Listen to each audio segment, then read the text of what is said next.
Walk with me for a moment. We're crossing a field in the English countryside. Most see just grass, but look closer. There are faint outlines, subtle dips and rises. These are the footprints of medieval peasant homes, abandoned centuries ago. The people are gone, but the marks they left remain, a silent legacy.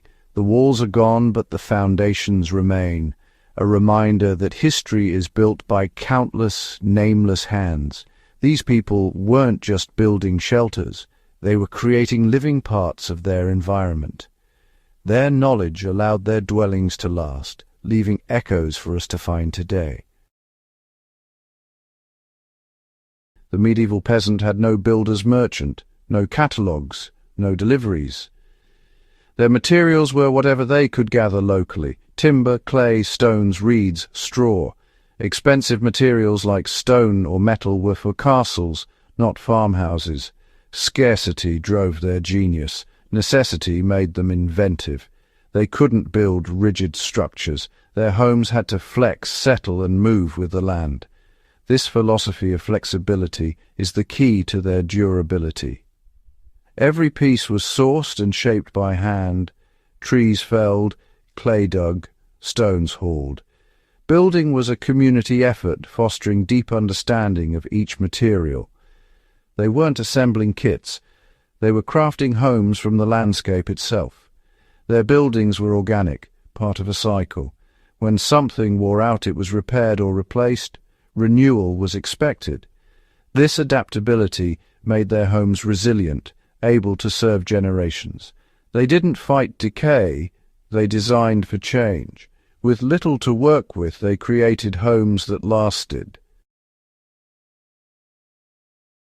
At the heart of the peasant home was a sturdy timber frame, usually oak.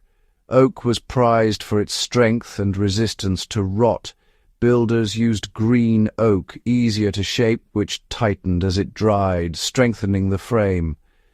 The real magic was in the joinery. Mortise and tenon joints secured with wooden pegs. Iron nails were rare and saved for small jobs.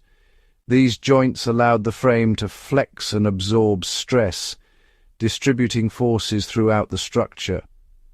Like a green branch that bends, not a twig that snaps. Assembling the frame required precision and teamwork. Each joint was custom cut, each timber marked for its place. The main sections were raised with community effort, a dramatic communal event. This timber skeleton was robust and adaptable, the backbone of the house. It set the stage for everything that followed. With the oak skeleton up, it needed a skin, wattle, and daub. Wattle was a woven lattice of hazel or willow fitted between the timbers. Daub, a mix of clay, straw, and sometimes dung, was smeared over the wattle inside and out. This created thick insulating panels that kept out wind and rain. The genius was in flexibility. Both wattle and daub could move with the timber frame, preventing cracks. Unlike rigid brick, these walls worked in harmony with the house.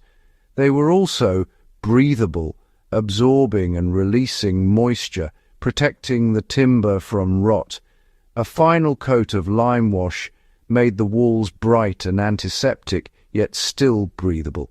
The result, a holistic wall system perfectly suited to its environment, simple, effective, and enduring. The walls were as alive as the people inside. Every house needs a roof. For peasants, that meant thatch, straw or reed from the fields. A well-laid thatched roof was a masterpiece, warm, waterproof, and long-lasting. The steep pitch, often over 50 degrees, was crucial, shedding rain quickly. Only the surface layer got wet. The rest stayed dry. Thatch was applied in thick, overlapping layers, tied down with cord or willow. It insulated the house, keeping it warm in winter and cool in summer.